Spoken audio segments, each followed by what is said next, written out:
고린도전서 15장 8절입니다. 고린도전서 15장 8절.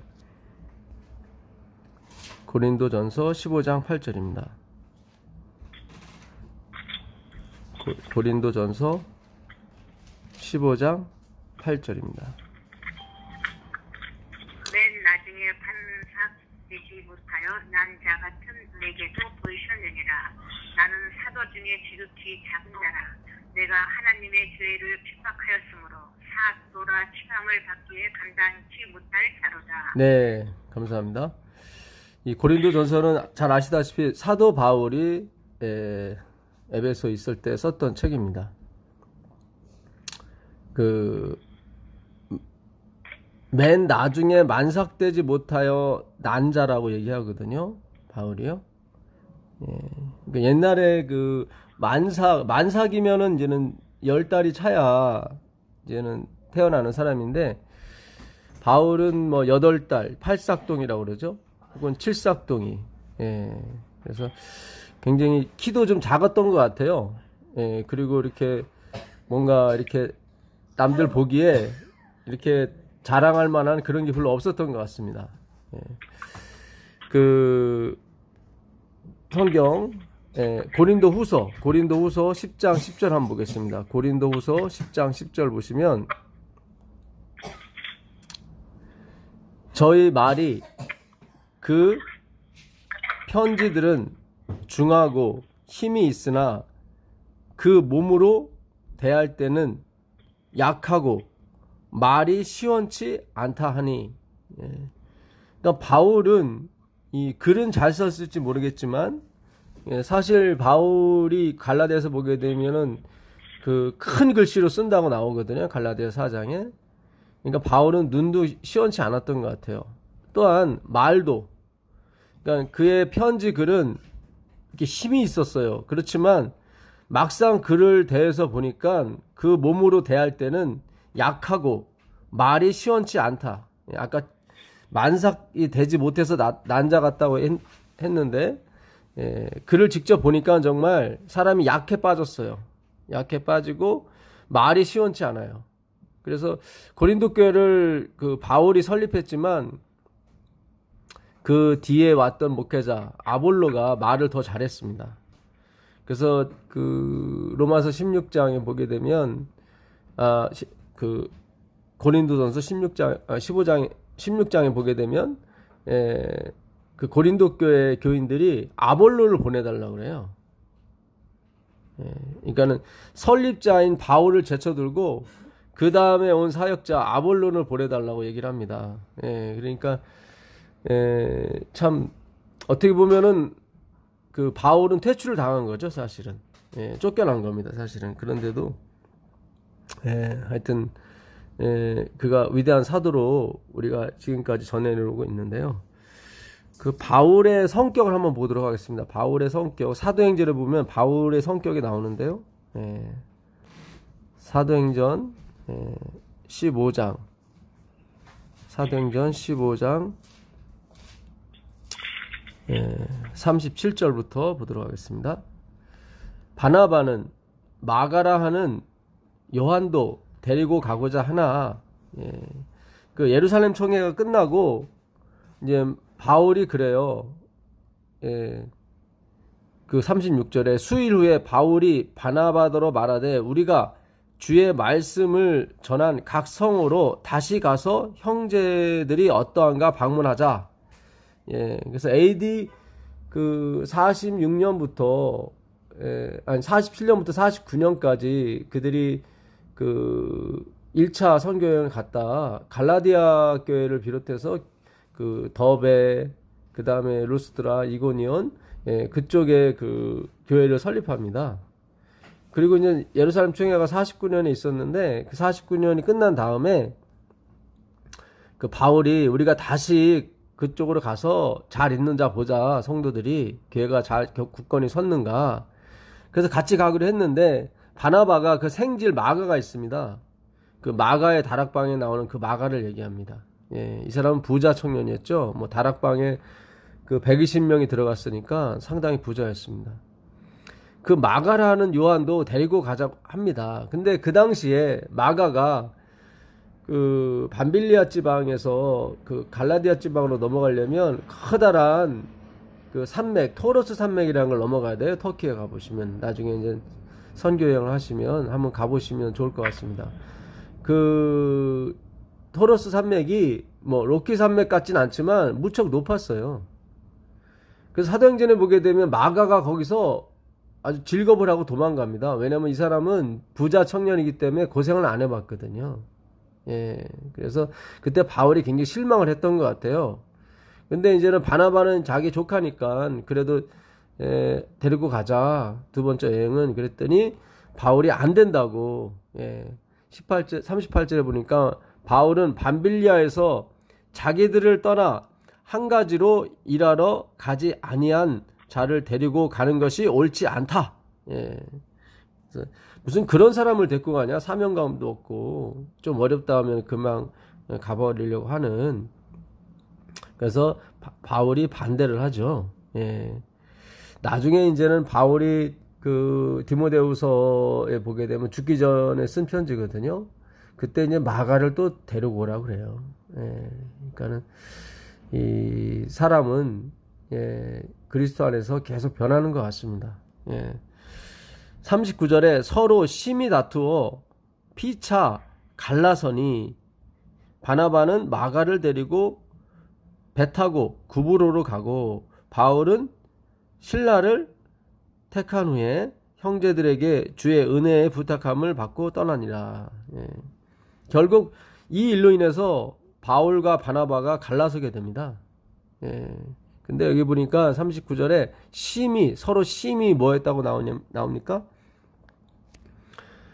다투었다고 나오죠. 그러니까 그들은 성령을 충만히 받았음에도 불구하고 뭐예요? 다퉈요. 그만큼 바울이 이 성령을 받은 후에도 절제되지 못하는 면이 나옵니다, 사실은. 이 바울은 성격이 보통 얘기가 아니었어요, 사실은. 그 사도행전 26장 9절부터 보시면 바울이 자기에 대해서 소개하는 장면이 나옵니다. 그 아그리빠 왕과 베스도 총독 앞에서 그 묶인 채로 자기를 표현하는 그런 게 나오는데요. 사도행전 26장 9절부터 보도록 하겠습니다.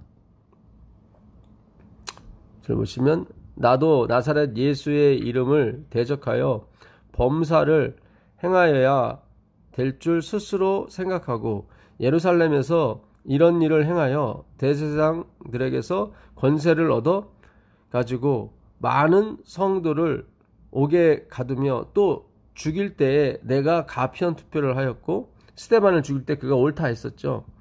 또 모든 회당에서 여러 번 형벌하여 강제로 모독하는 말을 하게 하고 저희를 대하여 심히 격분하여 외국 성까지도 가서 핍박하였다. 이렇게 나오거든요.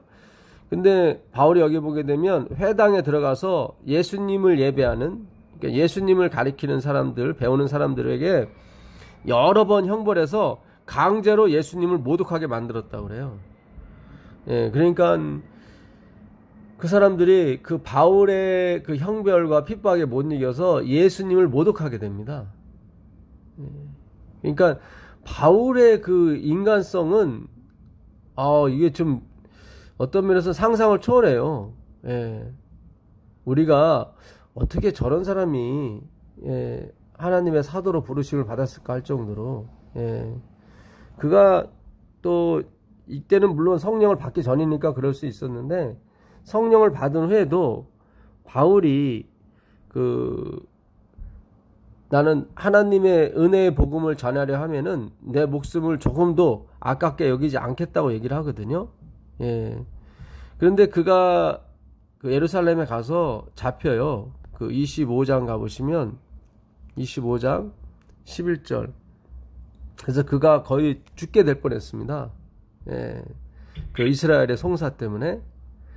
만일 내가 11절입니다. 25장 11절. 만일 내가 불의를 행하여 무슨 사죄를 범하였으면 죽기를 사양치 아니할 것이나 만일 이 사람들이 나를 송사하는 것이 다 사실이 아니면 누구든지 나를 그들에게 내어줄 수 없나이다. 내가 가이사에게 호소하노라.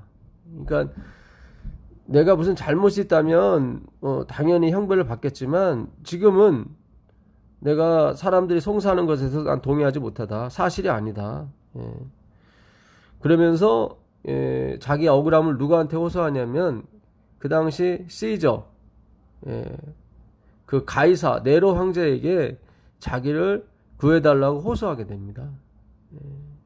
그러니까 그가 이 선교하러 떠날 때는 내가 하나님의 은혜의 복음을 전하려 하면은 나의 목숨을 조금도 아깝게 여기지 않겠다고 했는데도 불구하고 여기서 가이사에게 호소하는 장면이 나와요. 그러니까 어떻게 보면 약간 변절자죠.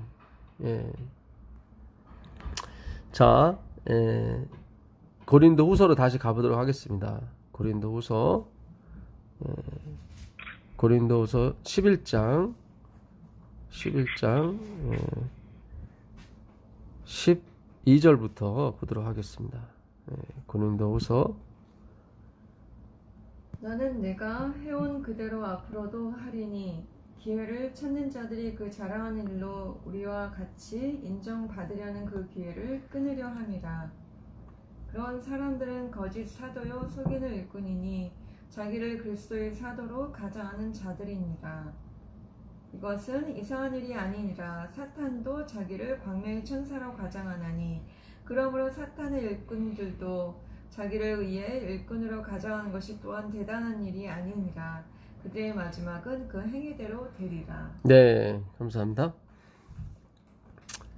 자, 이걸 설명하려고 지금 바울이 그동안 바울의 모습, 그가 칠삭동이처럼 아주 보잘것없이 부족했고 말도 어눌해가지고 목사로 부름을 받기가 어려웠어요.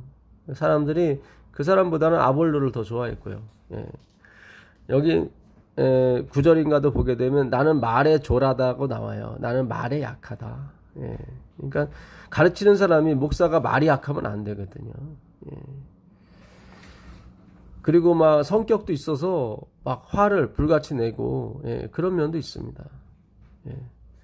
그가 물론 믿기 전이지만 믿기 전에 얼마나 악랄했든지 사람들이 그 앞에 서게 되면은 그의 핍박에 못 이겨서 예수님을 막 부정하고 모독하게 만들었거든요. 그리고 그는 그 마음이 그렇게 어떤 죽을 운명에 처하게 되면은 또 가이사에게 호소하는 그런 약간의 어떤 좀 일탈된 모습이 보였습니다. 지금 고린도 교회 편지를 썼는데 지금 바울이 그러는 거예요. 그 4절에 11장 4절을 한번 더 보도록 하겠습니다. 만일 누가 가서 우리가 전파하지 아니한 다른 예수를 전파하거나 혹은 너희가 받지 아니한 다른 영을 받게 하거나 혹은 너희가 받지 아니한 다른 복음을 받게 할 때에는 너희가 잘 용납하는구나. 그러니까 바울이 있을 때는 그렇지 않았는데 바울이 떠난 다음에는 이 사람들이 어떤 사람이 와서 우리의 전파하지 아니한 다른 예수라고 나와요. 이 알로스 예수라고 돼 있는데, 그러니까 다른 예수는 여기서 완전히 다른 예수가 아니라 거의 비슷한 예수예요. 거의 비슷한 예수. 그러니까 바울은 오직 그리스도 안에서만 구원이 있다고 얘기를 했습니다. 오직 예수님만 믿어야 된다. 근데 좀 어떤 사람이 들어와서 그래 예수도 믿어야 되지만 이것도 해야 돼. 이렇게 뭔가 잠깐 섞었어요. 그걸 알로스라고 그래요. 약간 섞었어요. 그 이단이라는 글자가 다를 일자에다 끝단자를 쓰거든요. 그러니까 끝에만 살짝 구부려서 온 거예요. 그러니까 오늘날도 마찬가지예요. 오늘날도 이 믿음으로 말미암아 의를 아는 사람들이 전하긴 하지만 끝이 살짝 다른 또 뭔가를 섞거나 뭔가를 또 해야 된다고 이러면서 그 믿음으로 말미암아 의 기별을 전하시는 분들이 있어요. 근데 그건 우리가 잘 구별할 줄 아셔야 돼요. 이게 세상에는 어둠이 있고 빛이 있고 있습니다. 근데 그 어둠과 빛만 있는 게 아니라 참빛도 있는 거예요. 참빛. 예. 그러니까 우린 거기까지 가야 되는 거예요. 참빛까지. 예. 우린 그동안 빛에만 머물렀어요. 어떤 일을 행하고 의로운 일을 행하고 예배를 드리고 헌금을 내고 이거 다 빛에 관한 어두운 일은 아니거든요. 예. 근데 그 빛을 넘어선 어떤 참빛이 있어요. 그를 요한이 그러는 거예요. 참빛이라고. 예. 그러니까 창세기 1장에 만들었던 빛이 아니라 그거는 빛은 빛이지만 그림자 빛이에요. 우리에게 생명을 못 줘요. 물론 이제 꽃이나 나무나 육체에 생명을 주긴 하는 것 같지만 그 생명으로 살아가는 것이 아닙니다. 예. 인자의 살을 먹지 아니하고 인자의 피를 마시지 아니하면 영생이 없다고 그랬거든요. 예.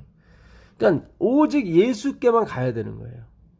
하나님이 세상을 이처럼 사랑하사 독생자를 주셨으니 이는 저를 믿는 자마다 멸망치 않고 영생을 얻게 하려 하심이니라.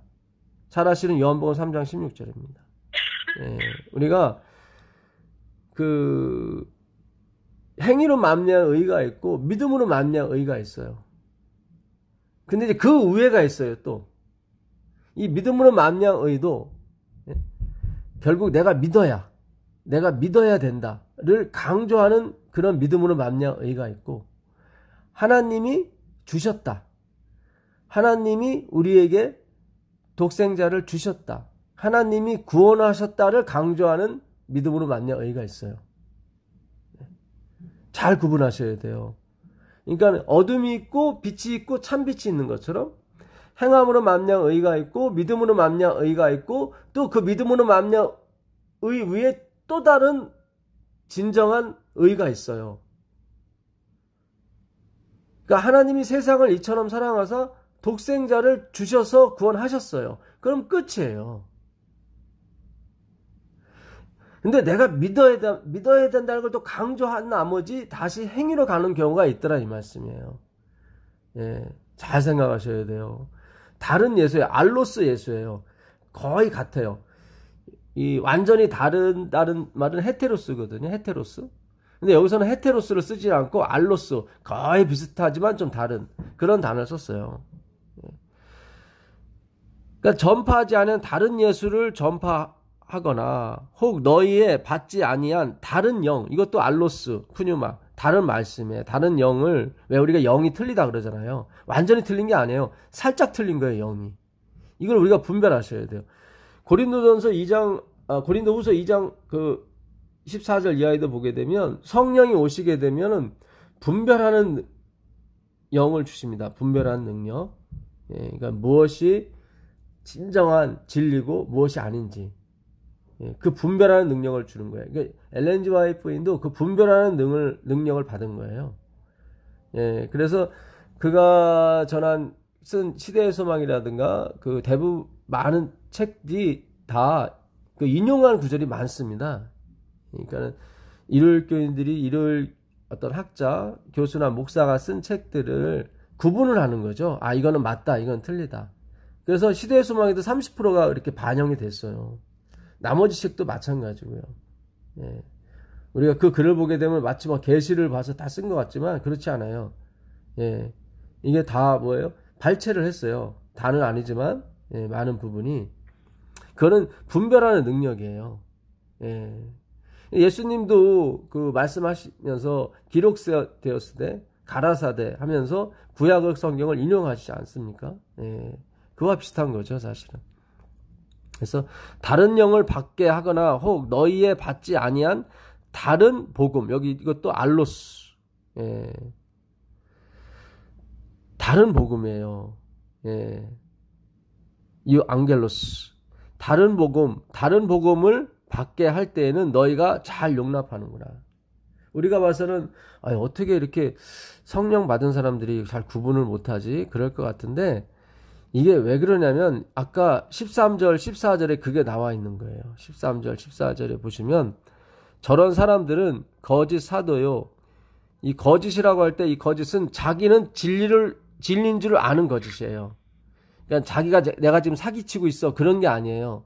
확실히 믿어요. 그러니까 여호와의 증인분들이나 그분들이 전도할 때나 뭐 하나님의 교회 사람들이나 뭐 이런 사람들이 전도할 때 확신을 갖잖아요. 그러니까 자기는 확신을 갖는 거짓이에요. 예. 근데 그 사람들은 거짓 사도요, 괴율의 역군이니 자기를 그리스도의 사도로 가장하는 거예요. 이것이 이상한 일이 아니라 사탄도 자기를 누구로요? 광명의 천사, 예, 광명의 천사로 가장하는 거예요. 그러니까 잘 보세요. 지금 바울이 고린도 교회를 세웠어요.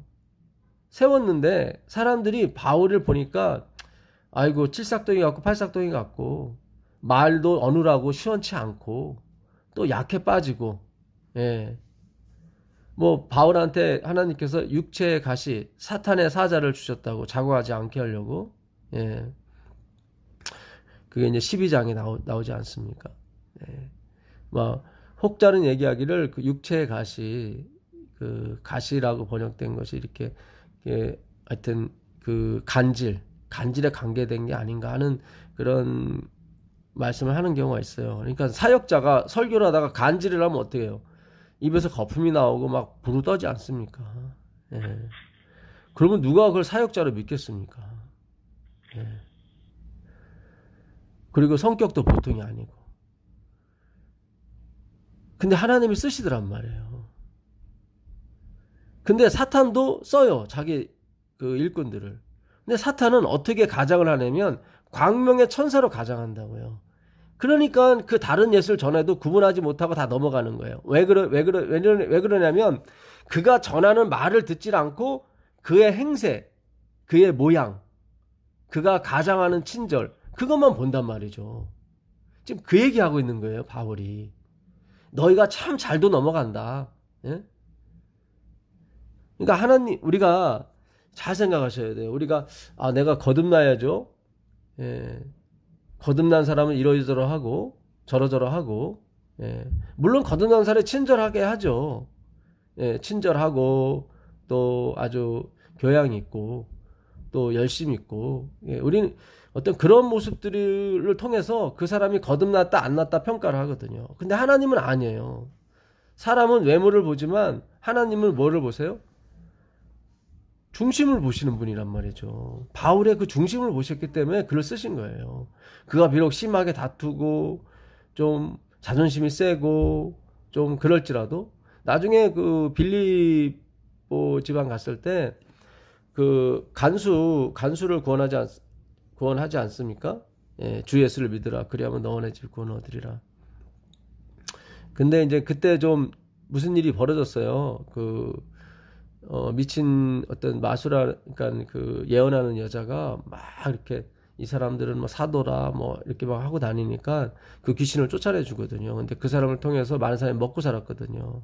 근데 귀신이 쫓아가니까 이제 먹고 살 수 없으니까 바울을 때리고 고소해서 감옥에 넣습니다. 억울하죠. 예. 나중에 이제는 로마 시민이라는 걸 깨닫고 이제 돌려보내려고 하는데 바울이 안 나가요, 감옥에서. 예, 16장 그 37절 이하에 보게 되면 그 대장 오라는 거예요. 그 대장이 사과하기 전에 나 안 나가겠다.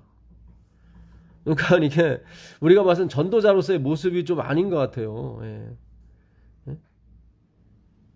그러나 사탄도 누구를 아냐면 바울을 알아요. 굉장히 중요합니다. 예. 그 사도행전 한번 가보실래요? 사도행전 19장 15절 한번 보겠습니다. 사도행전 19장 15절. 악기가 대답하여 가로되 예수도 내가 알고 바울도 내가 알거니와 너희는 누구냐? 그러니까 바울이 겉으로는 말도 어눌하죠. 생김새도 시원치 않죠. 예. 또 자존심도 세죠. 예.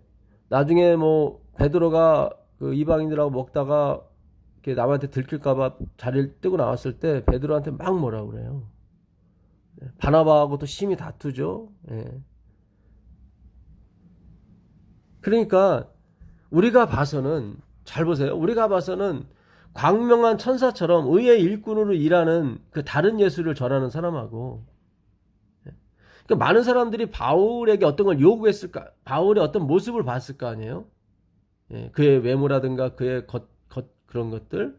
예, 물론 그도 친절했고 그도 뭐 다 뭐 이렇게 화를 내고 다니거나 그런 건 아니었어요. 그러나 가장한 천사들보다는 좀 못해 보이는 거죠.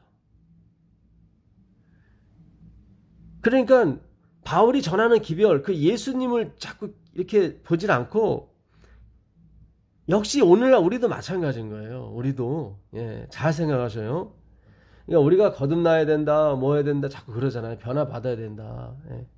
근데 그 변화는 다른 게 아니에요. 그리스도를 알아가는 거라니까요. 예. 그러니까 천사처럼 광명한 천사로 가장을 했는데 다 넘어가더란 말이에요. 그러니까 말씀을 모르니까 말씀을 알았다면 안 넘어갔겠죠. 그렇죠. 예? 이게 마지막 사업도 마찬가지입니다. 마지막 사업도 사탄은 그 광명의 천사를 아마 제곱으로 할 거예요. 그 광명을 제곱으로 더 광명스럽게, 더 의의 일꾼처럼 열심히 일하고, 예. 그런 걸 통해서 저희가 진리야, 저 사람이 맞아, 이렇게 갈 거예요. 말씀은 안 보고. 그런 게 아니거든요. 예, 오늘 우리가 초점을 엉뚱한 데로 맞추면 안 돼요. 그러니까 광명한 천사, 의의 일꾼으로 가장한 사람들은 결국 나중에 그 악마성이 드러나게 됩니다. 그래서 하나님이 그러잖아요. 네 행한 대로 갚아줄 거라고. 예. 굉장히 중요해요. 이게. 예. 한 사람의 지도자가 잘못되므로 말미암아 수십만 수백만 그 교인들이 다 잘못 가는 걸 우리가 보지 않습니까?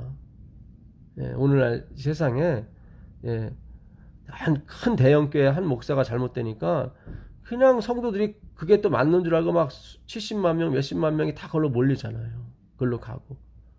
예. 여러분, 우리가 진짜 율법과 증거의 말씀을 쫓아야 됩니다. 예, 이 말씀에 정녕 맞지 아니하면 정녕 아침빛을 보지 못한다고 이사야가 8장 20절에 말씀하고 있지 않습니까? 예. 그러니까 하나님의 말씀으로 우리가 분별을 해야지.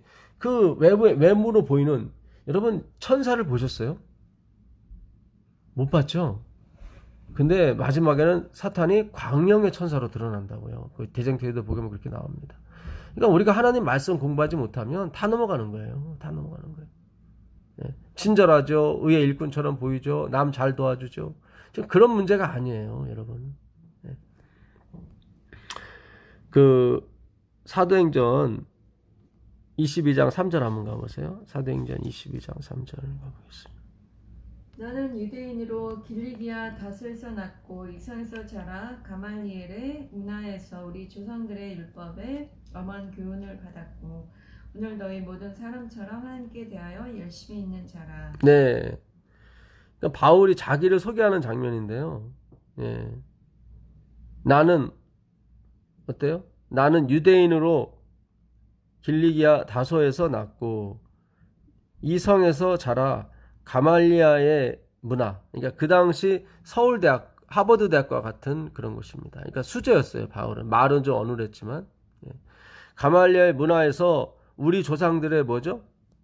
율법, 예. 율법의 엄한 교훈을 받았고 오늘 너희 모든 사람처럼 하나님께 대하여 뭐 하는 자예요? 열심히 있는 자예요. 열심히 있는 자. 하나님께 대해서 열심히 있는 자. 그러니까 그들은 율법을 잘 지키게 되면 칭찬했어요. 이 사람은 하나님께 대해 열심히 있구나. 이렇게. 이 사람은 구원받을 거야. 이렇게 생각했던 거예요. 근데 바울이 나중에 그러잖아요. 아니라고. 나는 죄인 중에 괴수라고 그러잖아요. 내가 속았다고. 여러분, 우리는 하나님에 대한 열심이 아니라 하나님의 열심을 보셔야 되는 거예요. 그 바울이 7삭동이 8삭동이 갖고 말도 어눌하고 그랬지만 하나님은 그 바울의 중심을 보시는 거예요. 오직 예수. 예. 내가 그리스도와 함께 십자가에 못 박혀 죽었나니 이제는 내가 사는 것이 아니요 내 안에 사시는 것은 그리스도라. 내가 이제 육체 가운데 사는 것은 나를 사랑하사 자기 몸을 버리신 하나님의 아들의 믿음 안에서 사는 거다.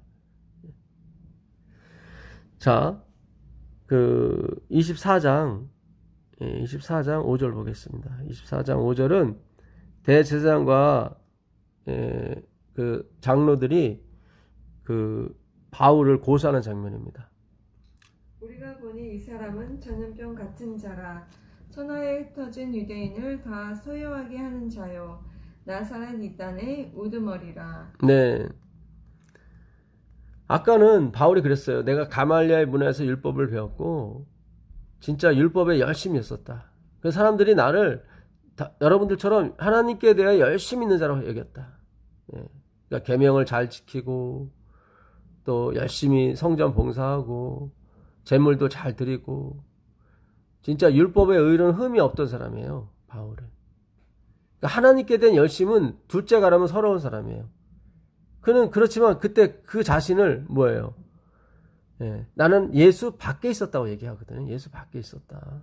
나는 구원과 멀어져 있었고 나는 구원과 관계가 없었다. 여러분 오늘 우리의 신앙과 잘 비교를 하셔야 돼요. 굉장히 중요해요. 이 하나님의 재림 사업은 그러니까 예수 재림 사업은 성경 연구 사업입니다. 그러니까 영생은 유일하신 참 하나님과 그의 보내신 자 예수 그리스도를 아는 거거든요. 그 하나님을 아는 방법은 특별 계시 성경 외에는 없습니다. 예. 지금 바울은 뭐예요? 이단으로 쫓겨났어요. 왜요? 오직 예수기 때문에. 여기 보니까 나사렛 괴수 이단이다 이렇게 나오잖아요. 그렇죠? 예. 5절에 또 가로되 너희 중 유력한 자들은 나와 함께 내려가서 그 사람에게 죄송합니다. 예. 제가 24장을 봐야 되는데 지금 25장을 봤네요. 우리가 보니 이 사람은 연병이라.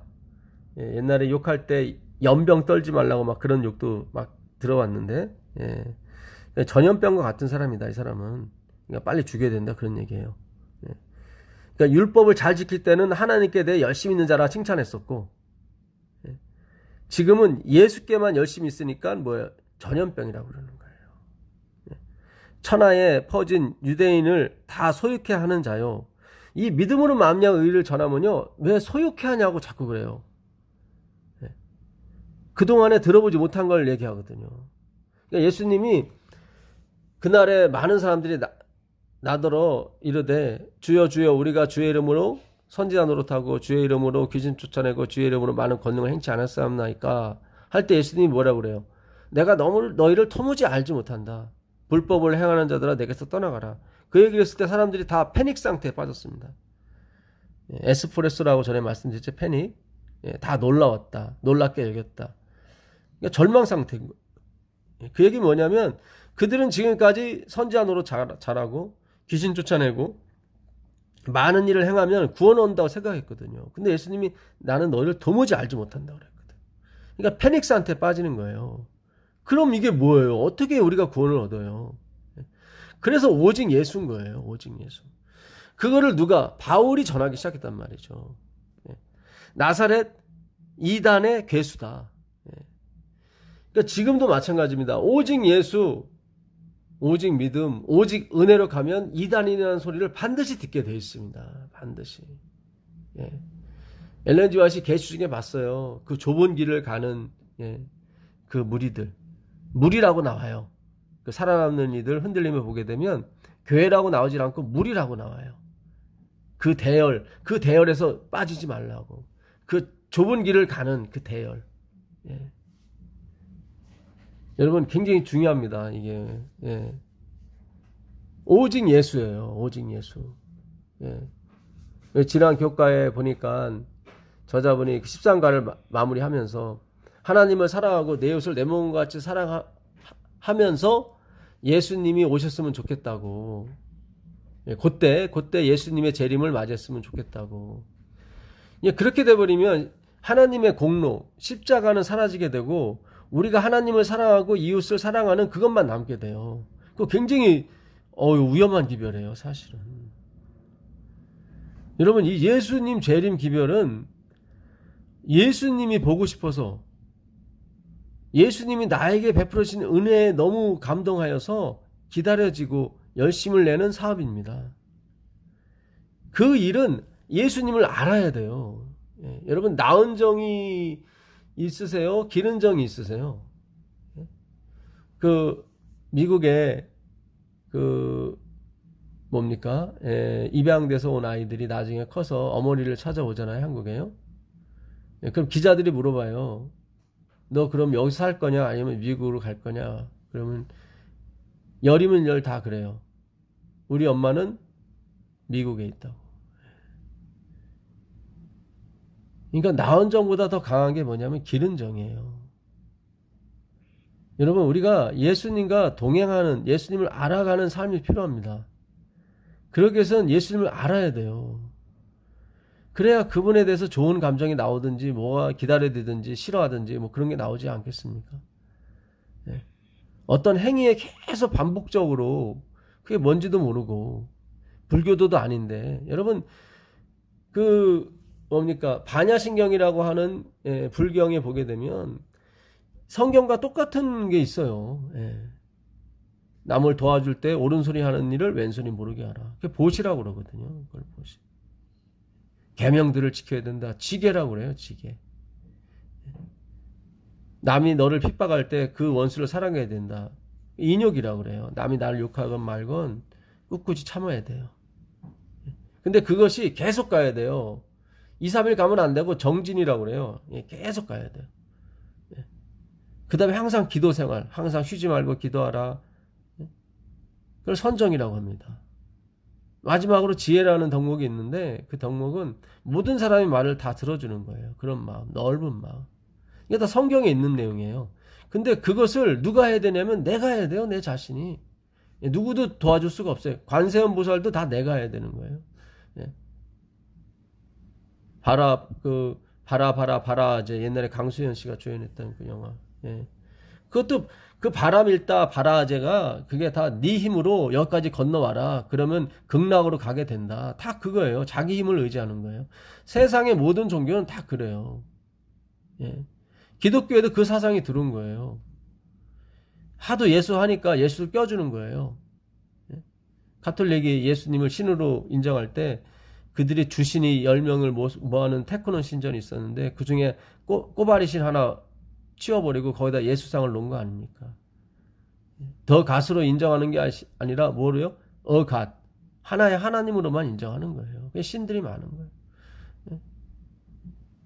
그런 게 아니에요. 이 기독교는. 그리스도 교예요. 그냥 그리스도 교라고요. 여러분 우리가 그리스도인의 향기를 뿜으시면 안 돼요. 향기가 두 개가 있어요. 그리스도인의 향기가 있고 그리스도의 향기가 있어요. 성경은 그리스도인의 향기에 대해서 얘기 안 해요. 왜냐면 인간은 다 nothing, 아무 가치가 없는 그런 무가치한 존재이기 때문에 우리에겐 향기가 없어요. 성경은 누구의 향기예요? 그리스도의 향기를 얘기합니다.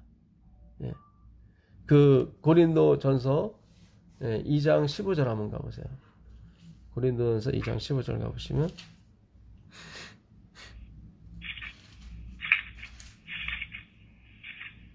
신령한 자는 모든 것을 판단하나 자기는 아무 죄송합니다. 고린도 후서네요. 고린도 후서 죄송합니다. 고린도 후서 2장 15절입니다. 우리는 구원받는 자들에게나 망하는 자들에게 나 하나님 앞에서 그리스도의 향기니 이 사람에게는 사망으로부터 사망에 이르는 냄새요 저 사람에게는 생명으로부터 생명에 이르는 냄새라 누가 이 일을 감당하리요. 네, 여기 보면 그리스도의 향기라고 나와요? 그리스도인의 향기라고 나와요? 그리스도의 향기. 그렇죠. 왜 예수님이 재림을 못 하시냐면 자꾸 그리스도인의 향기를 내려고 했단 말이죠. 우리가 그게 아니에요. 그게 아니에요. 이거 진짜 처음부터 우리 신앙 다시 해야 됩니다. 진짜 다시 해야 돼요. 바울이 예수님 만난 다음에 11년간을 그가 다시 공부했습니다. 그 3년은 광야에서 나머지 8년은 그 길리기아 다소에서. 바울이 히브리 헬라 그 문학의 대가였는데 그도 11년간을 다시 공부했다면 우리는 110년간을 다시 해도 부족합니다. 사실은. 진짜 이제 자기를 부인하고 나와야 돼요. 그리스도인의 향기가 아니라니까요. 그리스도의 향기예요. 향기는 보통 어디서 나오냐면 꽃에서 나와요. 꽃. 예수님의 꽃이 무궁화입니다. 샤론의 장미라고 그러죠. 샤론의 장미. 그 무궁화예요. 그 이스라엘의 꽃이에요. 예. 셈이 아르박사를 낳고 아르박사셀라를 낳고 셀라가 에벨을 낳습니다. 히브리를 낳죠. 히브리가 에벨이 벨렉과 욕단을 낳죠. 벨렉은 이스라엘로 갔고 욕단은 어디 동쪽 시베리아를 넘어서 왔습니다. 그게 한민족이에요.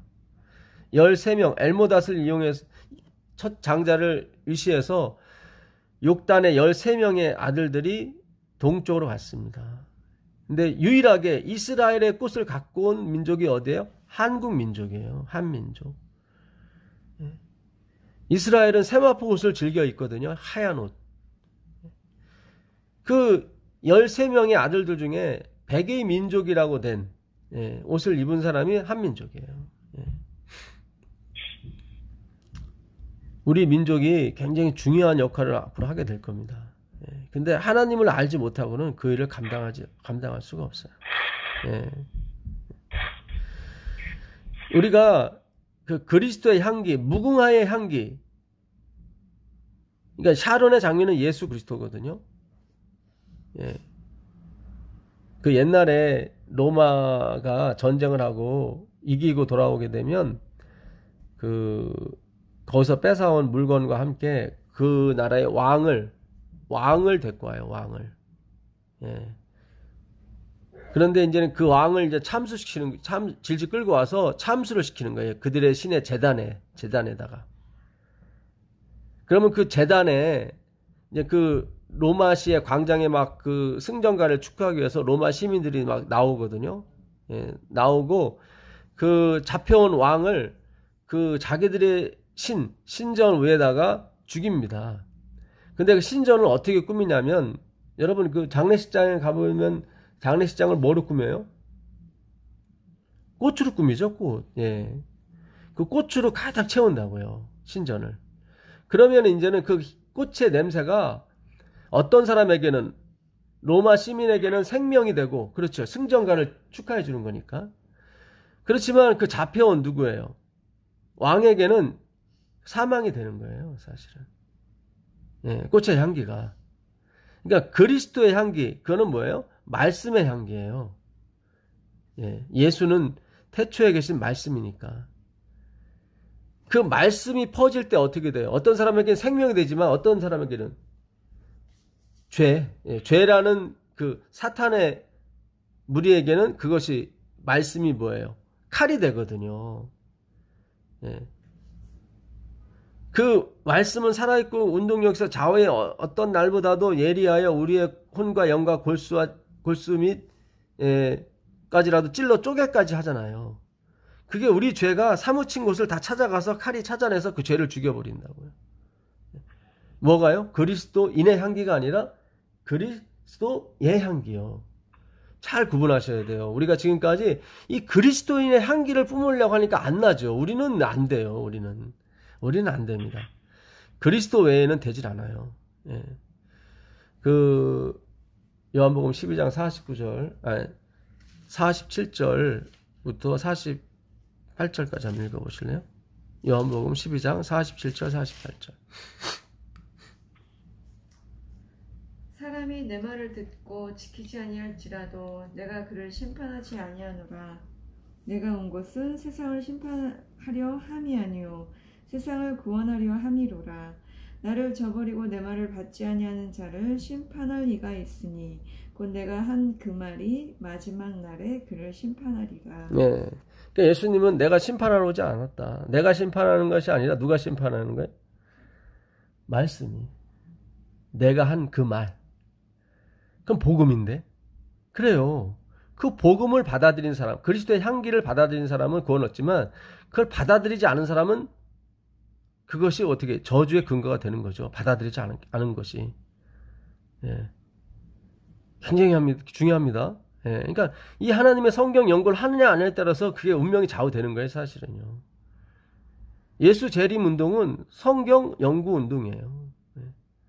이렇게 정말로 정말 신기하게 하나님이 말씀을 열어주시잖아요. 예. 마지막으로 마태복음 25장에 있는 말씀을 한번 보도록 하겠습니다. 25장 34절부터 보시면 여러분 잘 아시는 심판의 날에 오른쪽에 있는 양의 무리, 왼쪽에 있는 염소의 무리에 대해서 그리스도께서 심판하시는데, 예, 이 34절은 오른편에 있는 양의 무리에 대해서 얘기를 하는 것입니다. 예. 그때 임금이 그 오른편에 있는 자들에게 이르시되 내 아버지께 복 받을 자들이여 나와 창세로부터 너희를 위하여 예비된 나라를 상속받으라. 내가 주를 때에 너희가 먹을 것을 주었고 목마를 때에 마시게 하였고 나그네 되었을 때에 영접하였고 헐 벗었을 때에 옷을 입혔고 병들었을 때에 돌보았고 옥에 갇혔을 때에 와서 보았느니라. 이에 의인들이 대답하여 이르되 주여. 네, 감사합니다. 여러분 잘 아시는 성경 구절이죠. 예, 그때 임금이 그 오른편에 있는 자들에게 이르시되 내 아버지께 복 받을 자들이여가 아니라 이게 완료형이거든요. 복 받은 자들이에요. 예, 복 받은 자를. 예, 그러니까 자꾸 우리가 미래형으로 이걸 번역을 했기 때문에 이런 일을 행하면 복 받을 거구나. 그게 아니에요. 복 받은 자들이에요. 복 받은 자들이여 나와 창세로부터 너희를 위하여 예비된 나라를 상속하라. 내가 줄일 때에 너희가 먹을 것을 주었고 목마를 때에 마시게 하였고 나그네 되었을 때 영접하였고 벗었을 때 옷을 입혔고 병들었을 때에 돌아보았고 옥에 갇혔을 때에 와서 보았느니라. 우리는 이 구절을 보고 그동안 우리가 13기 동안 선행과 봉사에 대해서 배우지 않았습니까? 제가 누누이 말씀드렸죠. 선행과 봉사로 끝나는 것이 아니라고요. 재림사업이. 이 말씀 운동으로 끝나는 게 됩니다. 선행과 봉사는 하나님 교회, 캐톨릭 거기 더 잘해요. 물론 이제 우리가 성령의 은혜를 받게 되면 그걸 능가하게 되죠. 뭐 신앙으로 따진다면 그들은 11조는 열심히 낼지 모르겠지만 자기의 소유를 팔아서 다 나눠주진 못해요. 이거는 마지막 14만 4천인 예수 재림운동, 곧 성경 연구운동에 빠진 사람들이 하게 돼 있습니다. 예, 왜냐면 그 만족을 주시니까. 이게 어떤 만족이 밀고 들어오게 되면 내 안에 것은 다 나가게 돼 있어요. 기쁜 마음으로. 근데 이게 오직 예수가 밀고 들어오지 아니하고 인간의 사상, 나의 의지 열심히 밀고 들어오면 아나니아 삽비라처럼 돼요. 예. 내 마음은 반밖에 드리고 싶지 않은데 완벽해 주려고 자기 임의대로 자기 의지대로 다 드렸다고 거짓말을 한단 말이죠. 예. 그런 구원이 없어요. 예. 하나님은 확실하기 위해서 그들을 잠재우신 거예요. 우리의 인간의 노력으로는 되지 않습니다. 오직 예수님만이 밀고 들어올 때 그게 벌어지는 거예요. 그러면 여기 나와 있는 건 뭐예요? 예? 내가 줄일 때 먹였고 목마를 때 마시게 했고 나그네 되었을 때 영접하였고 벗었을 때 옷을 입혔고 병들었을 때 돌아보았고 옥에 갇혔을 때 와서 보았느니라. 네. 그러면 성경에서 예수님이 배고프고 목마를 때가 있었어요. 십자가에 달릴 때 빼놓고.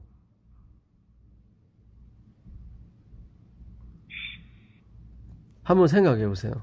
그러니까 엘렌 G 화이트 성경을 연구할 때 상상력을 도원하라고 그랬거든요. 그러니까 오늘도 마찬가지예요. 오늘도 그 다른 예수, 비싸무리한 예수를 전하는 사람이 어떤 형태로 광명한 천사 형태로 나오기 때문에 그걸로 다 넘어가는 거예요. 죄다.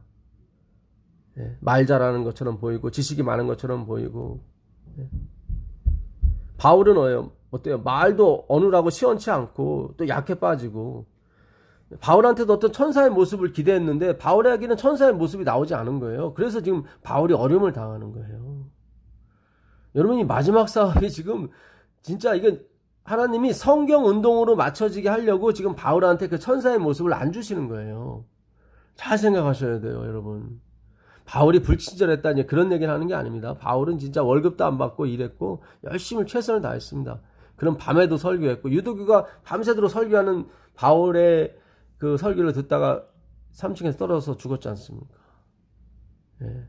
바울은 자급 선교하는 사람이었어요. 자기가 직접 벌어서 선교하는. 예. 대단히 열심히 있는 사람이었습니다.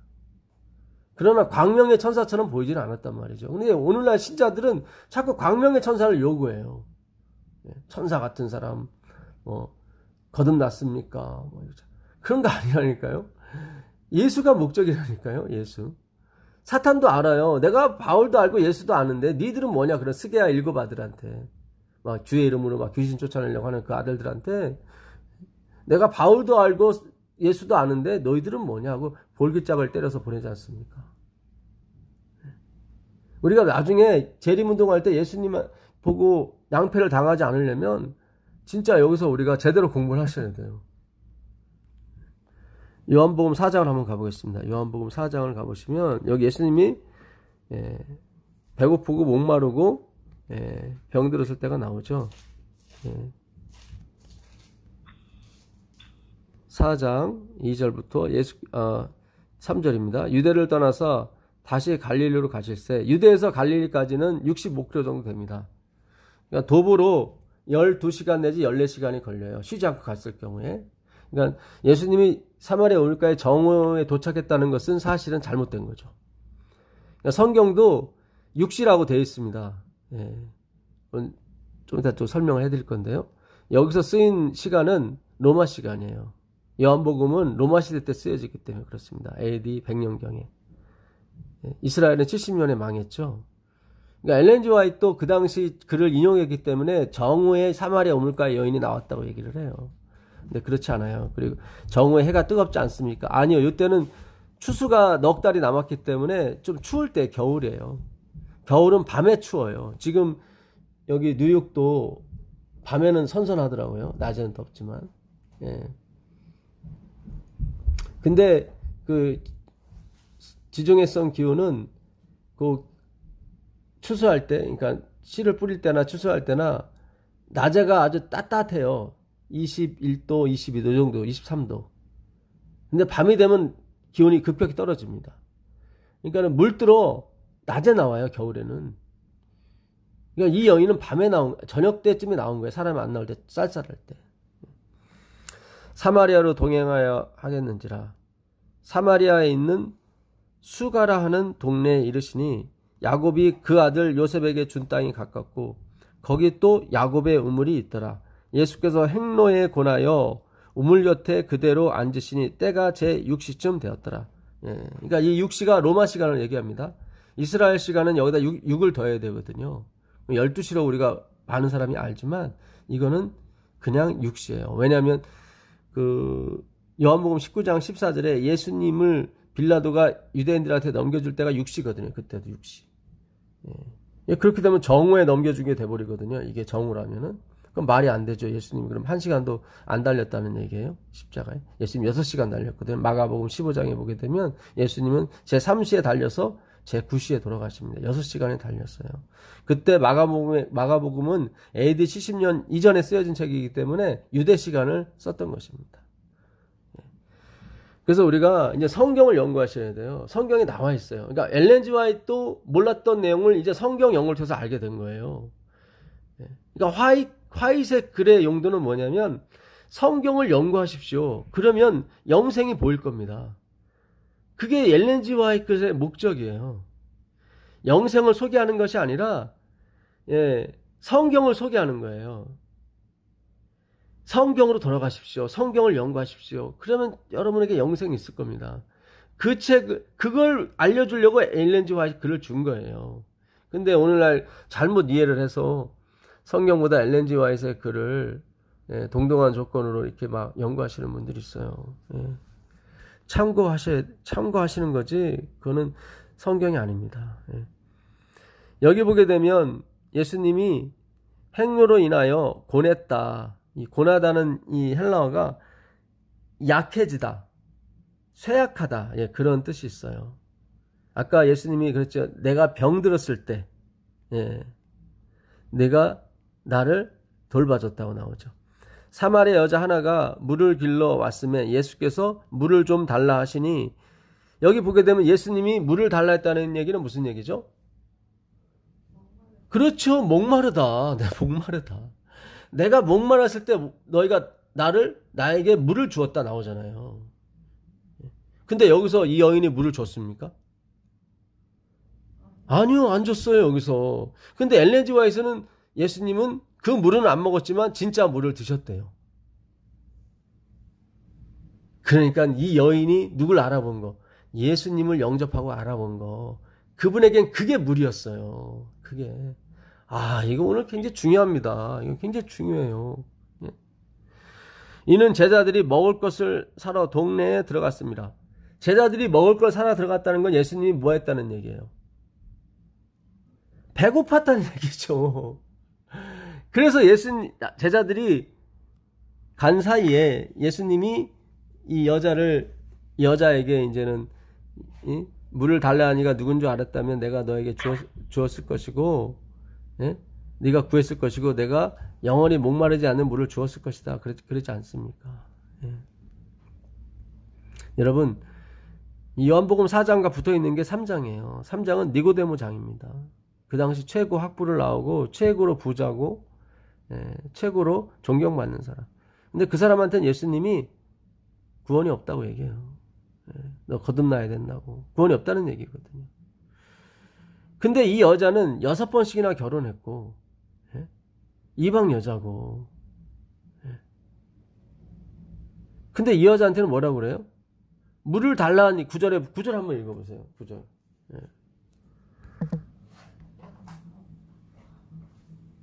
요한복음 4장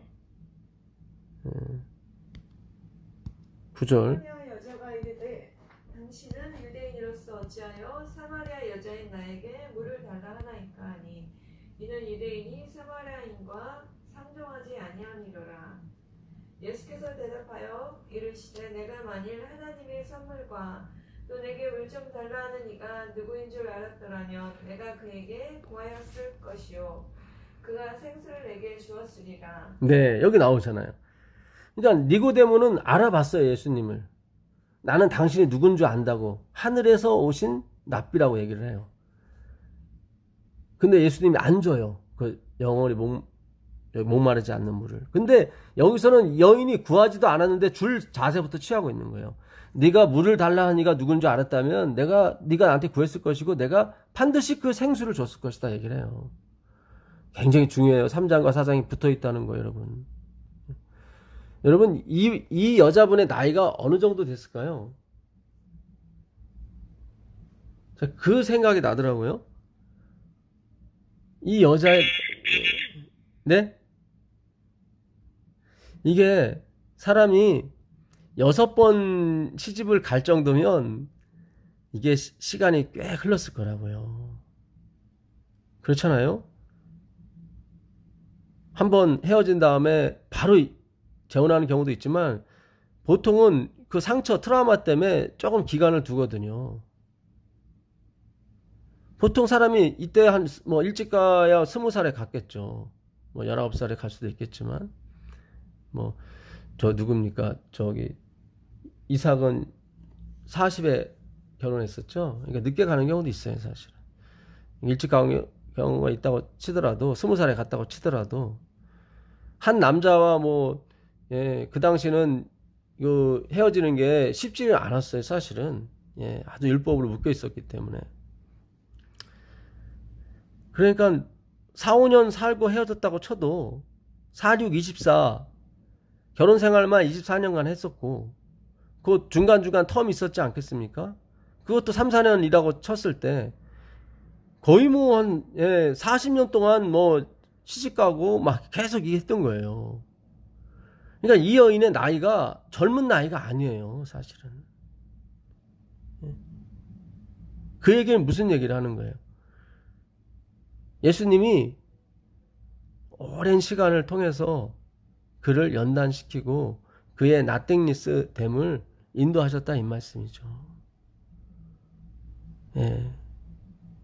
이게 급하게 이루어지는 게 아닙니다. 하나님은 그 인생 6번 시집가고 그러면서 그 3, 40년 동안 더 길 수도 있을 겁니다, 아마.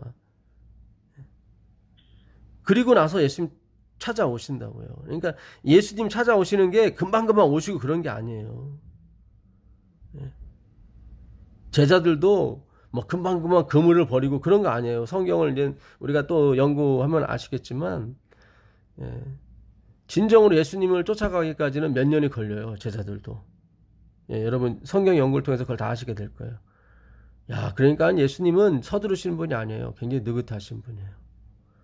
그러면서도 확실한 분이에요. 자, 31절 한번 가보세요. 31절.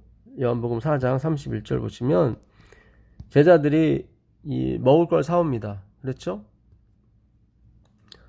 그 사이에 제자들이 청하여 가로되 랍비여 잡수소서.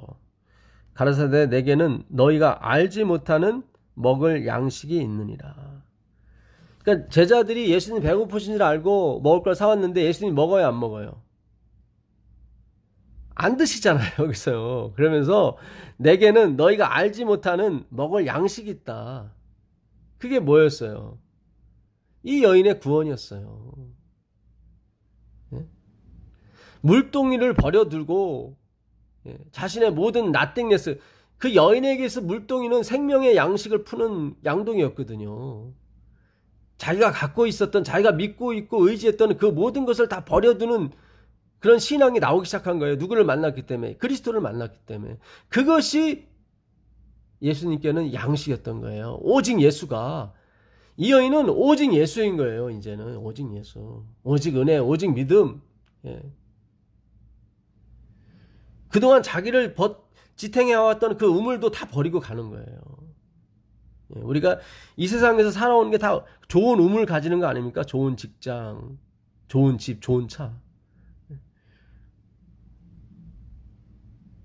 예수님이 목마를 때 물은 안 줬어요, 이 여인이. 화이트부인도 이 여인이 물은 안 줬다고 나와요. 근데 예수님 물을 마셨대요. 제자들이 먹을 걸 줬지만 예수님 안 드셨어요. 그런 먹을 거 얘기하는 거 아니에요. 여기서 말한 이 브로시스, 너희가 알지 못하는 양식이라고 되어 있는데, 이 양식은 유대인이 먹을 수 없는 것까지 포함한 양식입니다. 그러니까 완전 잡식이에요. 그러니까 예수님은 구원에 있어서는 잡식이세요. 그러니까 그 제사제도회 때도 보게 되면 예수님은 생고기를 안 드시고 다 뭐예요? 간 꺼풀, 창자, 콩팥, 거기 붙은 기름들, 이 콩팥, 간 이런 것들은 다 이게 그 여과 기관이기 때문에 더럽습니다. 다. 살코기는 누가 먹고요? 제사장하고 백성들이 먹고요. 그게 화목제물이라고 하는 거예요. 그걸 화목이라고 그래요. 예. 옛날에 우리 어머니들이 물고기 머리는 다 본인이 먹고, 예. 우린 엄마가 그게 맛있는 줄 알았어요. 저희도. 근데 그 살코기 우리한테 먹이려고 엄마는 그거 싫어한다고. 그게 바로 하나님의 그 모습의 단면인 것입니다. 예.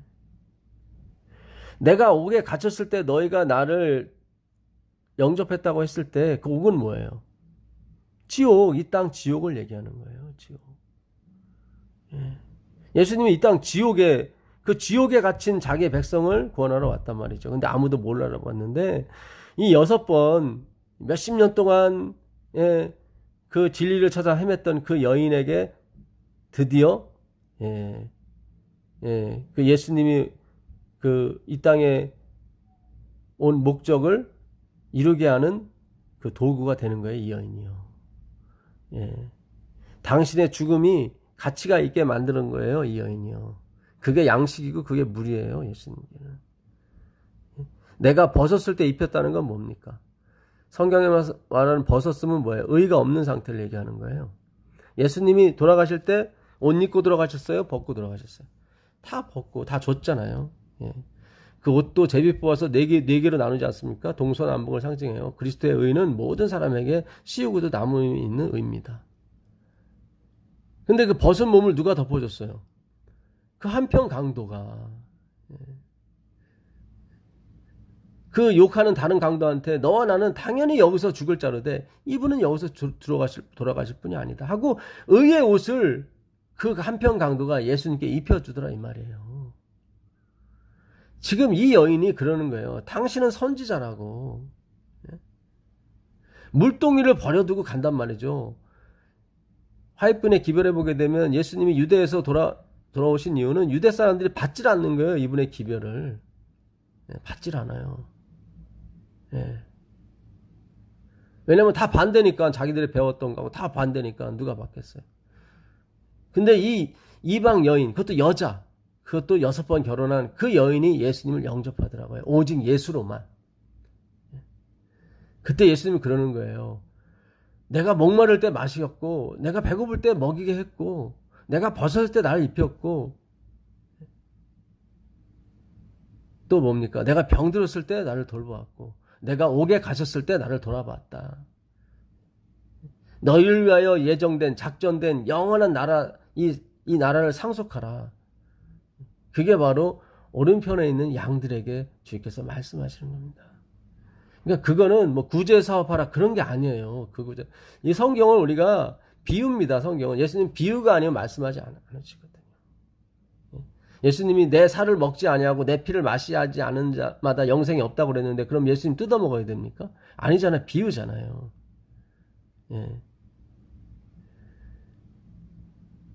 그냥 내가 벗었을 때, 내가 배고플 때, 내가 목마를 때, 아마 지금만큼 예수님 목마른 시기는 없는 것 같아요. 왜냐면 다 반대로 가고 있으니까. 우리 교회가 지금 다 반대로 가고 있어요. 예수 있긴 해요. 그런데 또 뭘 해야 된다.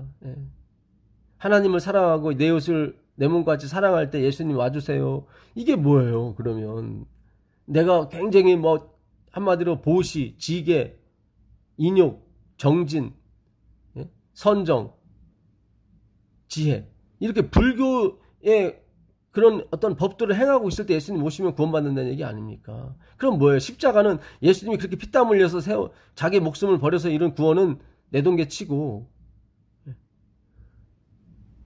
물론 이제 그런 의도는 아니겠지만 우리가 보이지 않게 자꾸 걸러 갔어요. 내가 주님을 사랑할 때 제발 예수님 오십시오. 그럼 왜 내 의지 그게? 내가 주님을 사랑했기 때문에 나 구원낸다는 거 아니겠습니까? 그런 게 아니에요. 우리가 곰곰이 진짜 밤새도록 기도를 하면서라도 여기서 벗어나셔야 돼요. 내 백성아 거기서 나오라고 호소하시잖아요. 거기가 어디에? 바벨론이잖아요. 바벨은 섞였다는 의미거든요. 혼란하다, 섞였다. 진리가 있는 것처럼 보인단 말이죠. 근데 섞인 거예요. 거기서 나오라고 그러는 거예요. 하나님께서. 아마 예수님이 지금 오셨어도 십자가에 12번은 우리들 때문에 우리가 못 박는 것으로 인해서 돌아가셨을 겁니다. 그때 사람을 비난할 게 아닙니다. 우린 더하면 더했고 더 교묘하게 광명한 천사로 가장한 신앙을 하고 있는 거예요. 사실은. 그런 게 아니에요. 우린 자꾸 나를 광명한 천사로 만들려고 노력한단 말이죠. 우린 천사보다는 악마가 더 편해요. 그렇지 않습니까? 저는 자주 그런 기도를 드려요. 주님, 이 악마를 도와달라고. 이 마귀 자식을 도와달라고. 어찌 쓸데없는 자를 주님께서 들어 쓰시는지. 바울이 그러잖아요. 나는 죄인 중에 괴순이라 그랬잖아요. 그게 바울의 성화인 것입니다. 이렇게 뭐 광명의 천사로 이렇게 막 드러나는 게 성화가 아니라 나는 죄인 중에 괴수입니다. 디모데전서 1장 14절인가 15절에 그 얘기를 하고 죽습니다. 바울이. 그러니까 그런 죄인의 괴수로 죽는 거예요. 그게 십자가예요. 예수님이 그 죄인의 괴수로 돌아가시잖아요. 우리가 그 모습으로 가야 된다 이 말이죠. 광명한 천사가 아니라. 근데 어떻게 하다 보니까 세상의 종교를 따라가서 광명한 천사로 나를 포장해달라고 하나님께 기도한 게 아니겠습니까? 지금 우리 기도가, 우리 신앙이 의의 일꾼처럼 보이게 하려고. 이제는 연기자 히포크라테스에서 벗어나야 돼요. 외식하는 자가 그 히포크라테스인데요, 헬라어로. 그거는 연기자예요. 여러분, 우리는 의로운 일을 해서 천국 가는 게 아니라 주님, 저는 의로운 일을 하나도 할 수 없는 그런 존재군요 하고 그리스도를 영접하고 가는 겁니다. 우린 영원토록 주님이 안 계셨으면 나는 진짜 큰일 날 뻔했구나. 그걸 기억하며 살아가는 게 성도의 영생인 것입니다. 그것의 모본을 보이신 분이 누구예요? 그리스도인 예수 그리스도예요. 나는 스스로 아무것도 할 수 없노라 하고 십자가를 지셨죠. 예. 오늘 그런 귀한 역사가 이 뉴욕을 비롯한 이 미주 대륙에 함께 하시기를 빌겠습니다. 이 길은 어려운 길이에요. 뭐 고행을 해야 된다는 그런 뜻이 아니라요. 쓸쓸할 수도 있고 외로울 수도 있어요. 남이 안 알아줄 수도 있어요. 우리의 약한 모습만 보일 수 있어요. 하나님이 그걸 허락하셔요. 광명한 천사가 아니라. 바울이 그러잖아요. 나에게 육체의 가시 사탄의 사자를 주신 것은 나를 자고하지 않게 하려 함이라. 그러나 내가 약한 것을 자랑하는 것은 내가 약한 데서 뭐해져요? 온전해짐이니라. 하나님은 약한 방법을 사용하셔서 강한 자신을 드러내신다는 것입니다. 그게 하나님의 방법이에요. 오늘은 여기까지 하도록 하겠습니다. 제가 기도하고 마치겠습니다. 질문 있으시면 질문하셔도 좋겠습니다. 하늘에 계신 아버지 하나님 감사합니다. 오늘도 말씀을 통해서 우리에게 큰 깨달음을 주시니 감사합니다.